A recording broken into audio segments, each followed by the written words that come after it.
Assalamualaikum warahmatullahi wabarakatuh. Di sini saya akan sedikit menjelaskan mengenai kepemimpinan pendidikan. Nah, kepemimpinan pendidikan merupakan suatu kemampuan dari proses mempengaruhi, membimbing, mengkoordinir, dan menggerakkan orang lain yang ada hubungannya dengan pengembangan ilmu pendidikan dan pengajaran, agar kegiatan-kegiatan yang dilakukan dapat lebih efektif dan efisien di dalam lembaga pendidikan tersebut. Dalam hal ini, kami melakukan wawancara dengan Ibu Haji Mimin Karminingsih selaku Kepala Sekolah di SD Pandeglang 7 mengenai kepemimpinan pendidikan itu sendiri. Untuk melihat bagaimana kegiatan wawancara, kita dapat melihat dari video yang akan ditampilkan. Yang saya terapkan di kepemimpinan di sini, saya itu menerapkan demokrasi dan kadang pula kita menerapkan situasional, dan pada saat-saat tertentu juga kita pasti menerapkan otoriter juga. Jadi sesuai dengan situasi yang ada. Kita kadang-kadang demokrasi, kadang-kadang situasional, atau atau otoriter gitu ya. Karena pada saat harus segera kita harus terapkan itu. Tapi tidak semestinya seluruhnya otoriter, tidak. Kita kebanyakan demokratis di sini. Itu saja yang bisa saya sampaikan. Terus Ibu, menurut Ibu sebagai kepala sekolah, efektifkah bila seorang pemimpin menggunakan satu tipe saja dalam melakukan kepemimpinannya, Ibu? Kalau menurut saya tidak efektif. Ya, harus satu saja. Misalnya kita harus memutuskan sesuatu, masa kita harus itu dulu ya, demokratis, mungkin gak akan. Setelah melakukan sesi wawancara dengan Ibu Haji Mimin Karminingsih selaku Kepala Sekolah SD Negeri Pandeglang 7, kami dapat menyimpulkan bahwasannya dalam masa kepemimpinan yang beliau emban saat ini, beliau menerapkan beberapa tipe kepemimpinan seperti demokratis, otoriter, dan lain-lainnya. Lalu, beliau juga beranggapan bahwasannya tidak akan efektif jika hanya menerapkan satu tipe kepemimpinan saja dalam kepemimpinan pendidikan tersebut. Nah, mengenai dengan tupoksi yang diemban oleh beliau saat ini, beliau selalu menyelaraskan dengan aturan pusat yang berlaku. Lalu beliau juga membuat sebuah jadwal terkait dengan tugas masing-masing guru menyesuaikan dengan kemampuannya masing-masing. Lalu, jika hadir sebuah permasalahan, maka untuk menyelesaikannya, beliau akan menganalisis sumber dari masalah itu, lalu melakukan musyawarah dengan guru-guru. Ulin akan menjelaskan hasil observasi atau wawancara mengenai sistem manajemen informasi pendidikan di sekolah penggerak, yaitu sekolah SDN Pandeglang 7. Sebelumnya, saya akan menjelaskan dulu mengenai sistem informasi manajemen pendidikan. Nah, di mana sistem manajemen informasi pendidikan ini atau SIMD adalah suatu sistem data sekolah yang berbasis ITC, di mana segala database sekolah bisa tersimpan aman serta dapat terkoneksi melalui suatu server. Nah, SIMDIK yang merupakan kebutuhan manajemen di lembaga sekolah dapat mengcover suatu jenjang pendidikan ya, seperti TK, SD, SMP, SMA, dan sederajat. Dalam hal ini, sistem manajemen informasi pendidikan berpaduan antara sumber daya manusia dengan aplikasi teknologi informasi ya, untuk melakukan sebuah pemilihan, penyimpanan, mengolah, dan mengambil kembali data dalam rangka mendukung kembali proses pengambilan keputusan dalam bidang pendidikan ya, di mana data yang terdapat dalam sistem informasi manajemen pendidikan itu merupakan data empiris atau data fakta yang benar-benar ada dan kebenarannya dapat dipertanggungjawabkan ya. Dalam sistem manajemen informasi pendidikan, saya melakukan sebuah observasi atau wawancara terhadap sekolah SDN Pandeglang 7 ya. Adapun pertanyaan yang saya berikan atau yang saya ajukan yaitu terdapat 4 pertanyaan ya. Yang pertama yaitu mengenai bagaimana penerapan dari sistem informasi manajemen pendidikan di sekolah penggerak di SDN Pandeglang 7. Nah, penerapan sistem informasi manajemen pendidikan ini itu telah dilaksanakan dengan baik di sekolah penggerak ini. Nah, untuk sekolah penggerak ini mengambil sumber informasinya yaitu dari pelatih ahli ya. Jadi di sekolah penggerak itu terdapat pelatih ahli ya. Kemudian ada sebuah lokakarya ya, lokakarya untuk pengenalan tentang kurikulum sekolah penggerak. Nah, itu untuk pertanyaan yang pertama. Yang kedua yaitu pertanyaannya, apakah sistem informasi manajemen pendidikan sangat penting dalam pengolahan sekolah SDN? Nah, dalam sistem informasi manajemen pendidikan tentu sangat penting bagi sekolah itu ya. Karena sistem informasi manajemen pendidikan memberikan kemudahan dalam mengakses informasi dan membantu meringankan proses pendataan. Pertanyaan yang ketiga yaitu apa saja hambatan dan masalah yang sering dihadapi dalam penerapan sistem informasi manajemen pendidikan di sekolah penggerak SDN Pandeglang 7. Nah, untuk hambatan itu sendiri tidak begitu berarti ya, karena karena ada semacam kelompok ya, ada semacam kelompok sekolah di mana jika ada kesulitan di sekolah tersebut itu bisa bertanya kepada sekolah yang lainnya. Nah, selain itu paling hambatan yang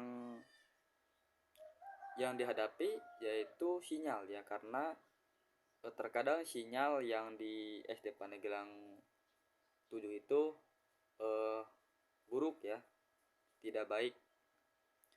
Nah, untuk pertanyaan yang terakhir yang keempat yaitu bagaimana perkembangan peserta didik setelah sekolah menjalankan sistem informasi manajemen pendidikan itu sesuai dengan prosedur yang telah ditetapkan. Nah, setelah melakukan sistem informasi manajemen pendidikan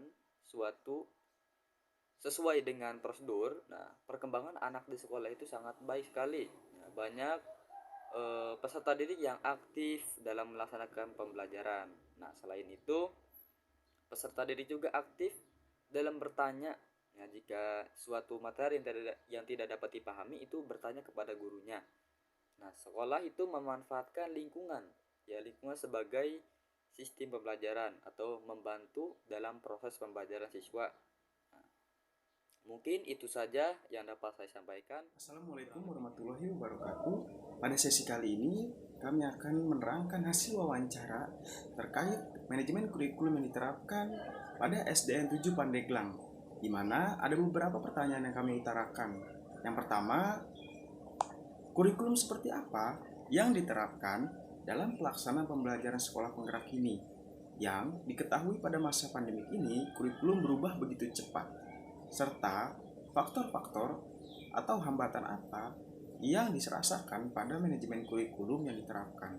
Kemudian Bapak dan Ibu menjawab mengenai kurikulum dengan adanya pandemi ini untuk pemulihan pendidikan cukup sulit, sehingga pemerintah menurunkan pertama kurikulum darurat dan yang kedua kurikulum prototipe yang sekarang dipakai, yaitu kurikulum Merdeka Belajar yang diterapkan pada sekolah, yaitu kurikulum Merdeka Belajar untuk memperbaiki pendidikan yang selama ini terganggu oleh COVID-19, di mana kurikulum ini dapat mengawasi pertemuan lewat daring atau online.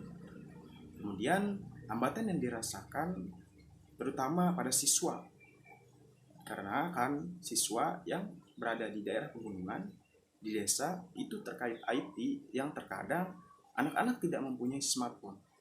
Untuk itu, bagi yang mempunyai HP atau smartphone dapat mengambil tugas dengan online, sedangkan yang tidak mempunyai handphone dapat mengambil tugas bergiliran kepada gurunya. Kemudian yang kedua, hambatan yang dirasakan oleh guru, di mana mengenai pemahaman tentang program sekolah penggerak itu apa. Guru-guru disibukkan dengan online dan lain sebagainya, sehingga guru harus pandai membagi waktu antara mengajar dan mendapatkan ilmunya. Juga keterbatasan mengenai penguasaan IT, dikarenakan program ini baru diluncurkan. Jadi di KKG itu diadakan pelatihan IT. Kemudian pertanyaan kedua, apakah prinsip serta fungsi manajemen kurikulum pada sekolah penggerak ini sudah terimplementasi dengan baik? Kemudian Bapak dan Ibu menjawab, di mana sebagian sudah terimplementasi dengan baik. Karena proses pendidikan itu lama, jadi bertahap. Jadi secara signifikan tidak dapat terimplementasi 100% langsung, karena perlu observasi lebih dan lain sebagainya.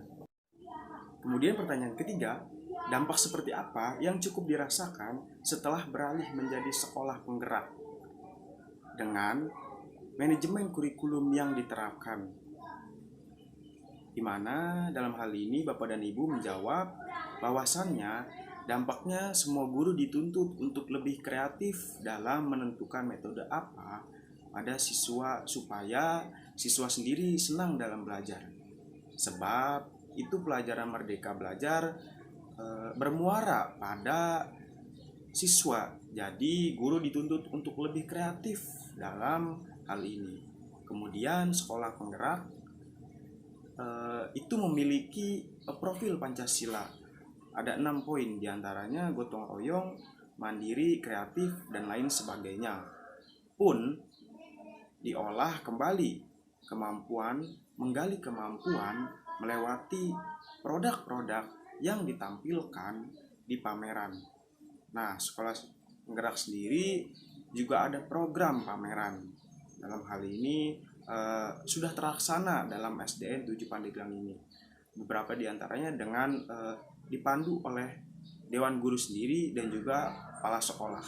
Kemudian yang terakhir, pertanyaan mengenai pola pengelolaan kurikulum seperti apa yang dicanangkan dalam pelaksanaannya ditinjau dari planning, organizing, dan controlling. Kemudian Bapak dan Ibu menjawab itu semua sudah termasuk dalam sekolah penggerak.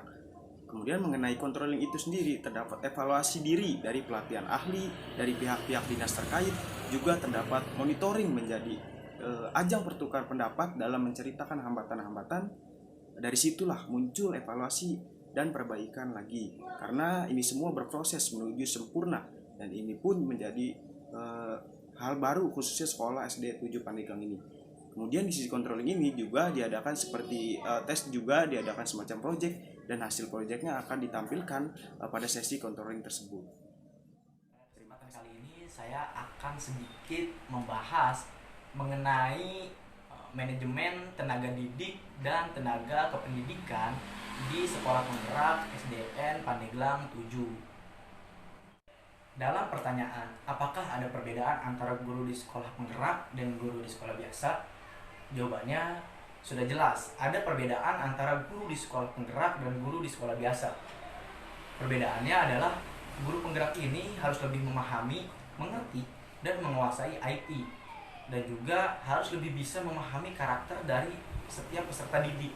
Jadi setiap individu dari peserta didik harus dipahami secara personal. Jika guru pada sekolah biasa, maksudnya adalah bukan sekolah penggerak, itu hanya melaksanakan program dari pusat dan harus tercapai secara 100%, berbeda dengan sekolah penggerak yang lebih berorientasi pada karakter peserta didik dan pembelajaran yang terpusat pada peserta didik. Jadi intinya, jika sekolah penggerak ini gurunya tidak berorientasi kepada transformasi pengetahuan gitu. Di sekolah penggerak ini lebih kepada fasilitator gurunya untuk peserta didik, karena sudah memakai sistem SCL atau Student Centered Learning, atau yang biasa dikenal sebagai pembelajaran berpusat kepada peserta didik dan lebih menekankan kepada pendidikan karakter. Udah jelas ada apa perbedaannya, yaitu dari guru penggerak itu lebih bukan guru penggerak, guru sekolah penggerak ya. Guru sekolah penggerak itu lebih harus menguasai IT, juga harus lebih memahami karakter siswa. Jadi orang per orang siswa itu harus kita tahu. Nah, kemana dia arahnya siswa itu? kalau di guru biasa, guru yang bukan sekolah penggerak itu cuma melaksanakan program yang dari pusat. Dan itu harus tercapai secara 100%. Kalau di sekolah penggerak ya, jadi lebih berorientasi kepada karakter. Di Lebih sini berpusat kepada siswa. Dan karakter seperti karakter pelajar Pancasila. Ada 6 karakter itu kreatif.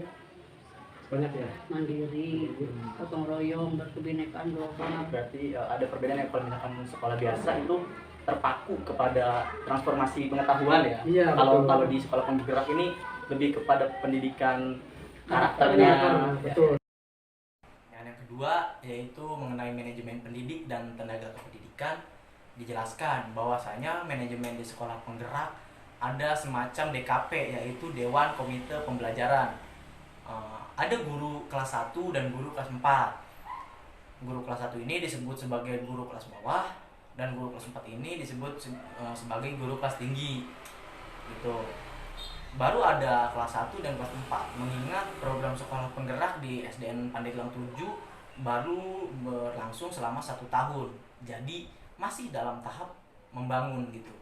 Di mana guru-guru ini diberi pembekalan PSP, yaitu program sekolah penggerak, yang nantinya akan diimplementasikan kepada siswa dan guru-guru yang lain sebagai pengimbasan dari program tersebut, yang intinya ada tindak lanjut nih dari guru yang mendapatkan program PSP ini kepada guru-guru yang lain.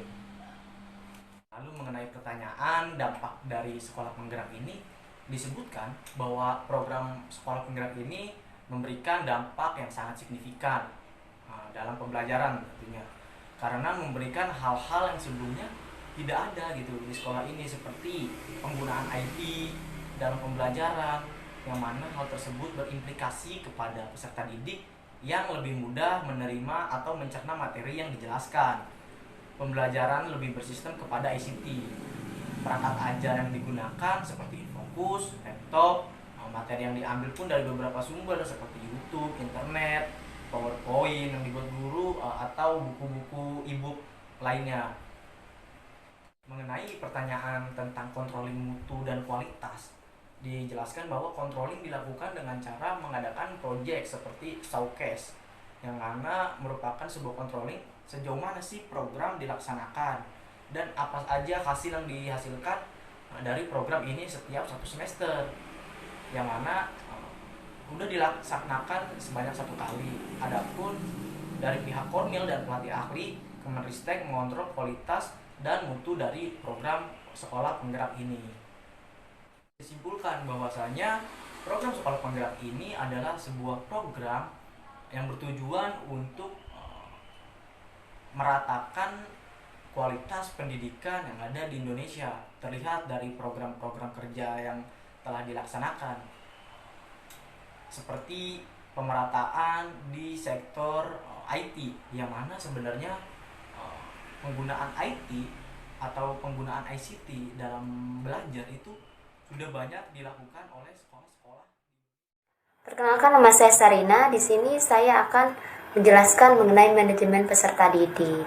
Di sini ada 3 pertanyaan. Pertanyaan pertama yaitu bagaimana pembagian kelas di sekolah? Apakah memang diukur dari tingkat kecerdasan ataupun memang dengan diacak? Lalu di sekolah ini memiliki berapa kelas?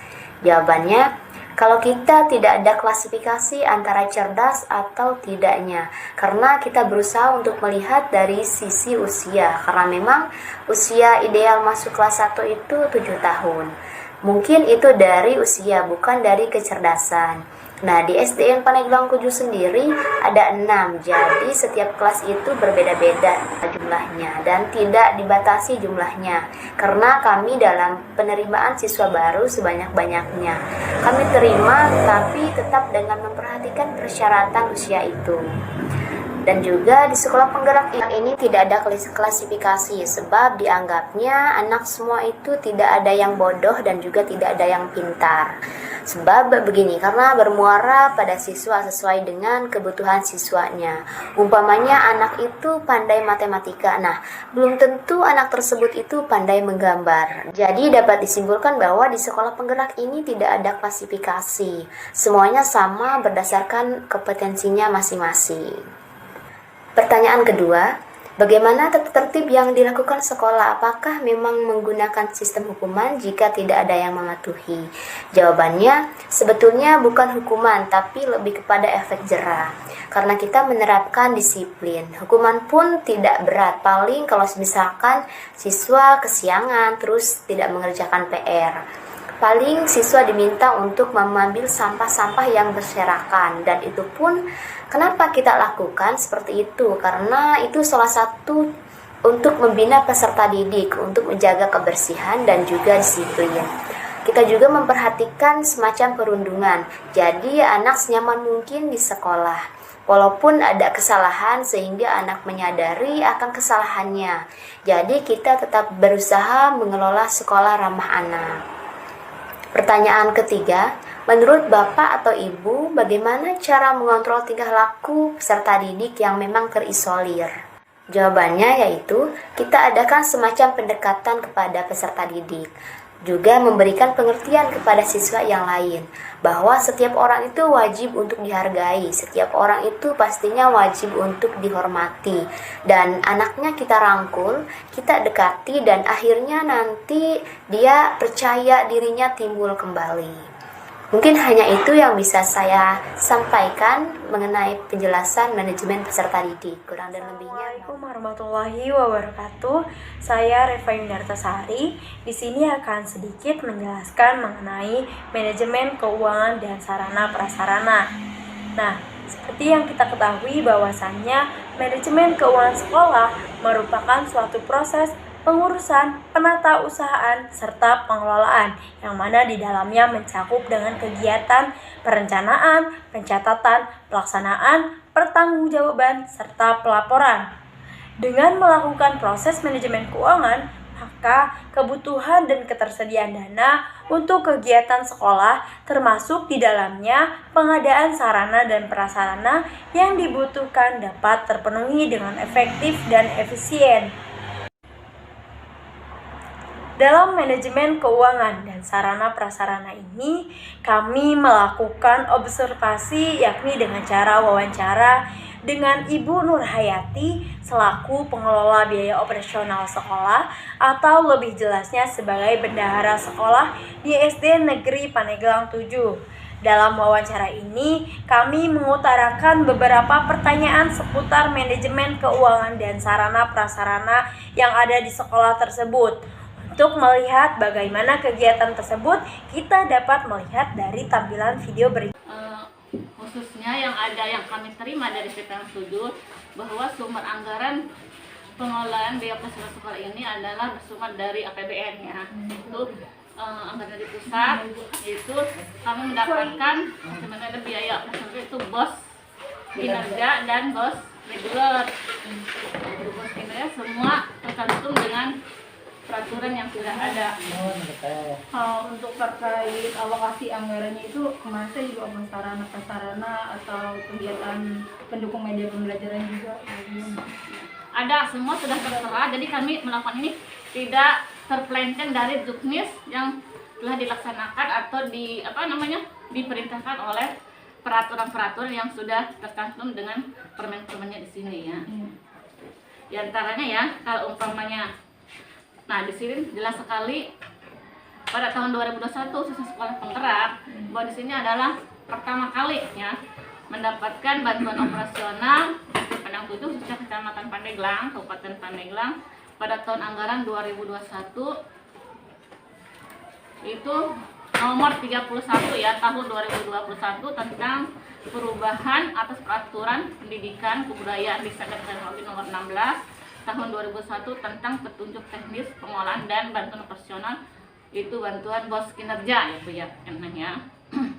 Nah di sini sekolah penggerak itu dialokasikannya ini beberapa poin. Jadi tidak sembarangan sekolah itu menggunakannya ya. Jadi semua ada juknisnya gitu. Di antaranya pengembangan sumber daya manusia, pembelajaran dengan paradigma baru, kemudian pelaksanaan digitalisasi sekolah, perencanaan berbasis data, dan pelaksanaan kegiatan yang mendukung program sekolah penggerak ini. Setelah melakukan wawancara dengan Ibu Nur Hayati, kami mendapatkan hasil mengenai pertanyaan yang kami ajukan, di mana sumber anggaran yang didapatkan berasal dari APBN, yaitu anggaran pusat yang berupa BOS kinerja dan BOS reguler. Kemudian untuk pengalokasian dana tersebut sudah diatur dalam Undang-Undang Nomor 31 Tahun 2021 tentang perubahan atas Peraturan Kementerian Pendidikan Riset dan Teknologi Nomor 16 Tahun 2021 tentang petunjuk teknik pengelolaan dana bantuan operasional, yaitu BOS kinerja, di mana di dalamnya menjelaskan bahwasannya untuk sekolah penggerak itu anggarannya dialokasikan kepada beberapa poin, seperti yang pertama, pengembangan sumber daya manusia, yang kedua, pembelajaran dengan paradigma baru, yang ketiga, pelaksanaan digitalisasi sekolah, yang keempat, perencanaan arus data, dan yang kelima, pelaksanaan kegiatan yang mendukung program sekolah. Artinya, dalam alokasi manajemen keuangan sekolah penggerak itu sudah diatur oleh pemerintah pusat, sehingga sekolah tinggal melaksanakan sesuai dengan aturan yang telah diberlakukan.